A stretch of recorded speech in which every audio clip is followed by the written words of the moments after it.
کوئی لیڈر نہیں ہے. کیوں؟ تمہاری دنیا تاریخ ہے، تم ہمیں بھی تاریخی میں لے جانا چاہتے ہو.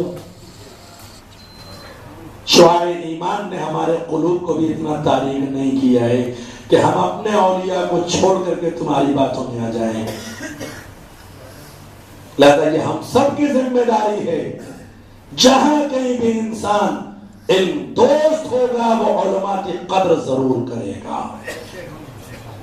جو بھی علم دوست ہوگا، علم دشمن ہی علماء کی قدر نہیں کرتے. اور جہاں علم نہیں ہوتا ان کی مثال تاریخ میں بھری پڑی ہوئی ہے. اگر صرف علم قرآن کے مطابق علم پیغمبر احادیث کو چھوڑ دیجئے،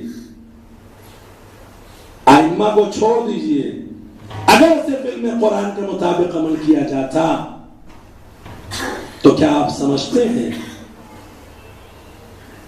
کہ آیات الہی کے کسی زمرے میں کہیں یزید جیسے شخص کو خلیفۃ المسلمین بنایا جا سکے؟ ہے کوئی ایسی آیت؟ ہے کوئی ایسا پہلو؟ ہے کوئی ایسی دلیل؟ کوئی دلیل قرآن مجید میں انسان قائم نہیں کر سکتا. لیکن جہاں تاریکی اور جہالت سے انسان دوستی کرنے لگتا ہے وہاں حق بھی پس پش چلا جاتا ہے، علماء بھی پس پش ڈال دیے جاتے ہیں. پھر یہی کہا جاتا ہے کہ وہ تو صرف محراب اور منبر تک ہیں، اس سے آگے وہ کیا جانتے ہیں. جتنا دنیا جانتی ہے نا اس سے زیادہ علماء جانتے ہیں. یہ یاد رکھیے گا. یہ اور بات ہے کہ اپنے علم و شرافت کی بنیاد پر آپ کے طریقے سے یا دوسرے لوگوں کے طریقے سے بھڑکیاں نہیں مارتے.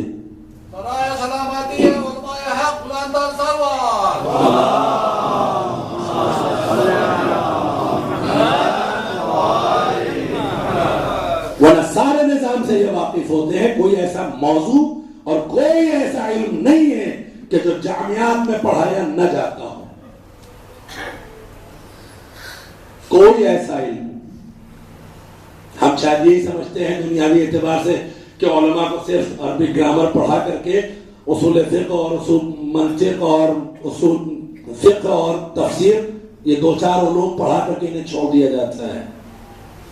صرف فقہ اور تفسیر اور علوم قرآن یہ صرف چند علوم ہیں. چھٹے امام کو ذرا سا مہلت ملی، ذرا سا موقع ملا.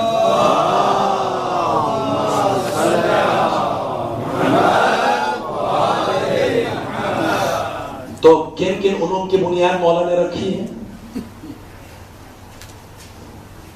ہے کوئی لسٹ آپ کے پاس؟ جابر بن حیان جو ہے وہ جو تھی اور دیگر علوم میں بہرحال ان کی مووی بھی بن گئی ہے اور آپ دیکھ بھی سکتے ہیں. 4000 سے زیادہ طالب علم بارگاہ امامت سے فیض حاصل کرتے رہے. اور حد یہ ہے کہ اس دور میں یورپین ممالک کے ریسرچرز نے اور اسکالرز نے سپریم آف برین ان اسلام یعنی اسلامک ہسٹری میں سب سے زیادہ صاحب عقل و فہم اگر کسی کو قرار دیا ہے تو امام جعفر صادق علیہ السلام.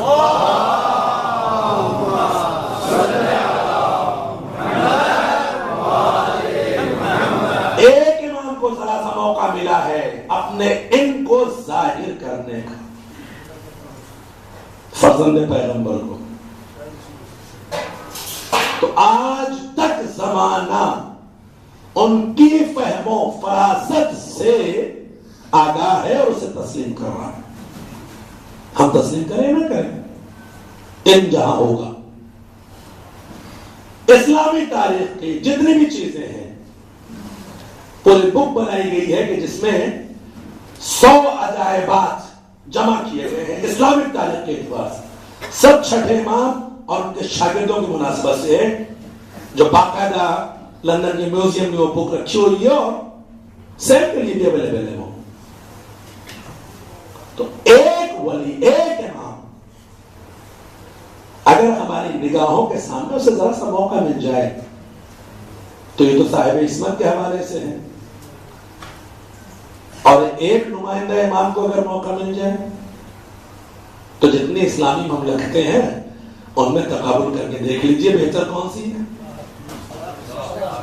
تقابل کر کے خود دیکھ لیجئے، تجزیہ کر لیجئے۔ کوئی مسلک، کوئی مذہب، کسی فرقے کا فرد یہ نہیں کہہ سکتا کہ میرے ساتھ ظلم و زیادتی ہو رہی ہے یا مجھے اپنی عبادات میں پابند کیا گیا ہے کہ تم یہ نہیں کر سکتے، یہ نہیں کر سکتے۔ ہر ایک کے اپنے حقوق بھی مل رہے ہیں اور اپنے مذہب و مسلک کے مطابق عمل بھی کر سکتے ہیں، اور نظام مملکت بھی عدل کے ساتھ چل رہا ہے۔ تمام تر دشواریوں، مشکلات اور پریشانیوں کے باوجود بھی چاروں طرف سے نرغہ ہے، اس کے باوجود بھی تقابل کر کے آپ دیکھیں تو آپ کو اندازہ ہو جائے گا یہ کون لوگ ہیں یہ جو پورا نظام چلا رہے ہیں۔ صاحبان ایمان، صاحبان ایمان، قیادت کس کی ہے؟ فقہاء اور علماء کی۔ کس کی ہے؟ اس صورت میں واقعہ کربلا کے جتنے مصائب آپ نے پڑھے اور سنے اور دیکھے، عزیزوں، جب تک لشکر امام کی قیادت ابوالفضل عباس اور خود امام حسین علیہ السلام کر رہے تھے، اس وقت تک اصحاب و انصار کی جرأت جیسی تھی وہ بے مثال آپ کی نگاہوں کے سامنے۔ بار بار فرزند نبی یہ کہہ رہا تھا کہ مقتل قائم ہو کر رہے گا، جو بھی میرے ساتھ قیام کرے گا رہے گا، اس کا خون بہے گا۔ ہر ایک نے کیا جواب دیا؟ فرزند پیغمبر، ہم نے آپ سے محبت کی ہے، آپ ہمارے مولا ہیں، حق کے تصرف ہمارے نفسوں پر آپ کو ہے۔ ہاں مولا، مگر یہ بتا دیجئے کہ ہماری محبت کا امتحان کب تک لیا جائے؟ آپ جب تک بتا دیں ہم اس محبت کا امتحان دیتے رہیں گے۔